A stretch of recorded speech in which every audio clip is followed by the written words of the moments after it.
My name is Adam Cadlack, and I'm a teaching professor in the Department of Philosophy here at Wake Forest.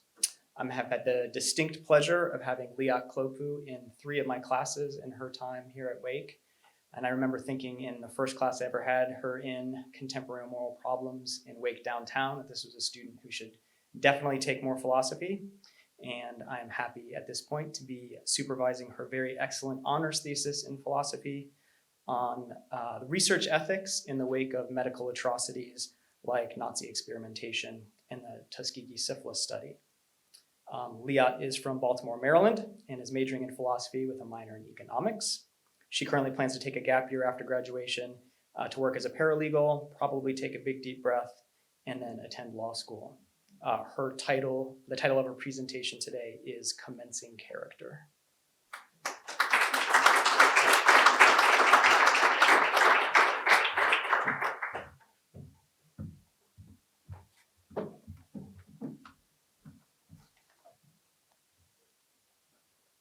Thank you, Dr. Cadlack.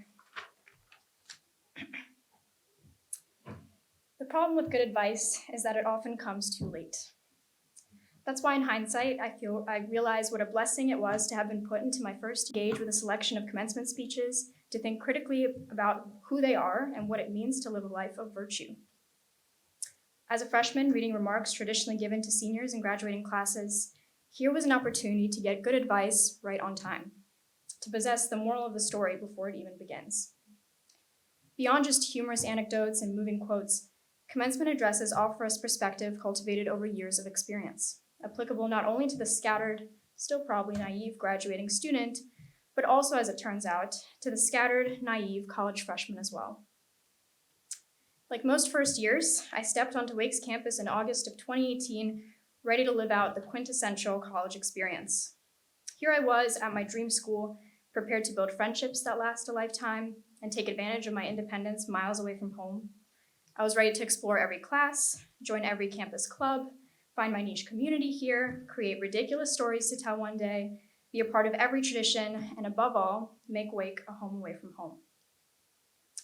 But as is often the case, these expectations don't play out as we hope in our first year of college.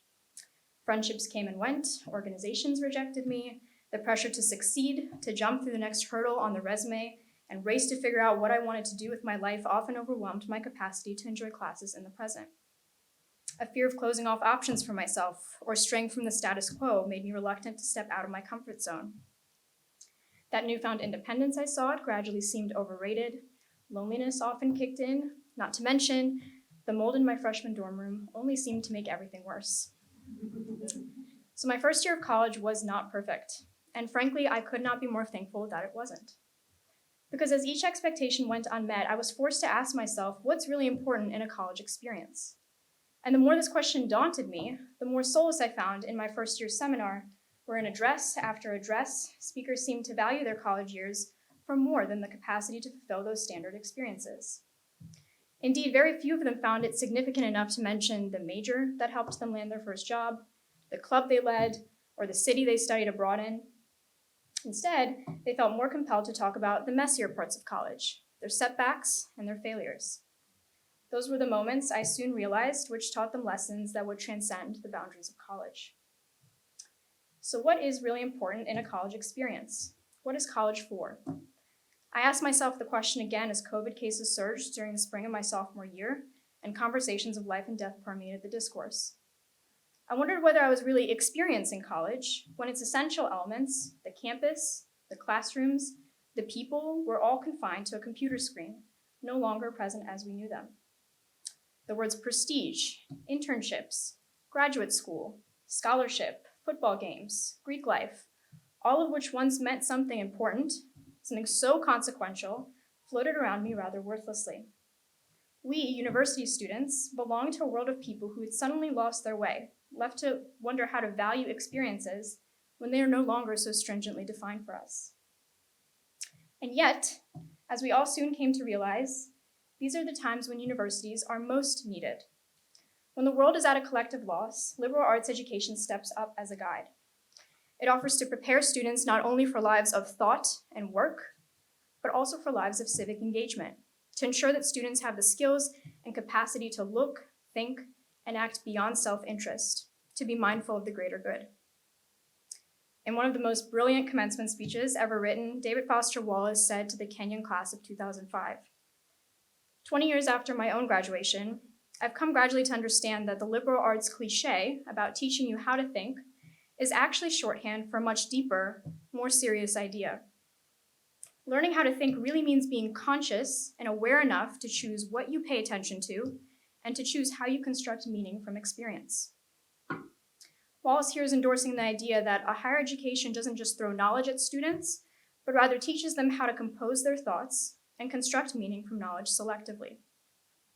And as it turns out, Wake is one of the few to get this right. Over the last 4 years, I've recognized that our school, beyond its imperfections, values above all cultivating good character in students. The kind of character that directs us to think with empathy and see realities that we are unaccustomed to. This value was very much present in my first year seminar and has colored the rest of the initiatives I've been a part of here through Wake's Leadership and Character program. But it also reigns over us every day through campus organizations and traditions that embody the spirit of Pro Humanitate, through liberal arts courses that teach us to stay critically aware of hidden injustices in our institutions and to embrace each other's differences. Wake prioritizes the difficult over the simple. What can we do to serve our community over what our community can do to serve us? So what is important in a college experience? With a bit of perspective over the last 4 years, I'd pretty simply say to make us good people, no matter the major or the professional pursuits. To shape our values so that what we choose to prioritize and how we choose to compose our thoughts and construct meaning from experience is done with virtue and good morals.